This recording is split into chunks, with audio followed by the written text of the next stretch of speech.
Hi chat GPT, ఎలా ఉన్నావు? ఎలా సహాయం చేయగలను? ఏం చెప్పారు ఎక్కువ ఇక్కడ? బెదిరిస్తున్నాడు ఏంటి? Control control control your self. సరే ఏ కంట్రోల్? అరే చెప్పేది వినరా, కొంచెం ఆపు. డిప్రెషన్. ఒక రిడిల్ అడుగుదాం అనుకుంటున్నాను, చెప్తావా? ఊహో, ముందే చెప్పైనా లేక నువ్వే అడుగుతావా? నేను అడుగుతాను, అడిగిన దానికి నువ్వు చెప్పు చాలు. విజ్ఞాన ప్రదర్శన వద్దు మనకి. అడుగు.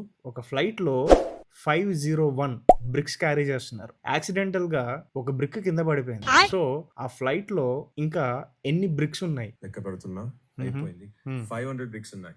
ఎందుకంటే ఒకటి కింద పడిపోయింది కదా. సరే, తర్వాత దౌడుకు. ఒక ఫ్రిడ్జ్ ఉంది. ఆ ఫ్రిడ్జ్ లో ఒక ఎలిఫెంట్ ని పెట్టాలి. ఎలా పెడతాం? సింపుల్. ఫ్రిడ్జ్ డోర్ తెరిచి ఏనుగును లోపల పెట్టి మళ్ళీ డోర్ మూసాయి. ఇప్పుడు అదే ఫ్రిడ్జ్ లో మనం జిరాఫీని పెట్టాలి. ఎలా? ఫ్రిడ్జ్ తలుపు తెరిచి ముందుగా ఏనుగును బయటికి తీసి జిరాఫీని లోపల పెట్టి తర్వాత తలుపు మూసేయాలి. అడవికి రాజు అయిన సింహం బర్త్డే జరుగుతుంది. సో ఆ బర్త్డే పార్టీకి అన్ని యానిమల్స్ కూడా వచ్చాయి, ఒక్క యానిమల్ తప్ప. ఏంటది? జిరాఫీ. ఎందుకంటే మనం జిరాఫీని ఫ్రిడ్జ్ లో పెట్టేశాం కదా. ఇప్పుడు అదే బర్త్డే పార్టీకి ఆ ఇంట్లో ఎవరైతే స్టే చేస్తున్నారో ఆ పర్సన్ కి కూడా ఇన్వైట్ వచ్చింది. కానీ ఆ పర్సన్ ఆ పార్టీకి వెళ్ళాలి అంటే ఒక డేంజరస్ క్రొకడైల్ సరస్సును దాటుకుంటూ వెళ్ళాలి. బట్ సక్సెస్ఫుల్ గా ఆ పర్సన్ ఆ లేక్ని దాటేశాడు. ఎలా?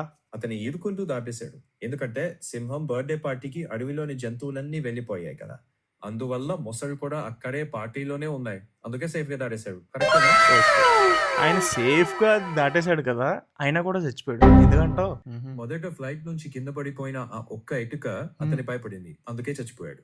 అర్థమైందా? బాగా కనెక్ట్ చేశావు.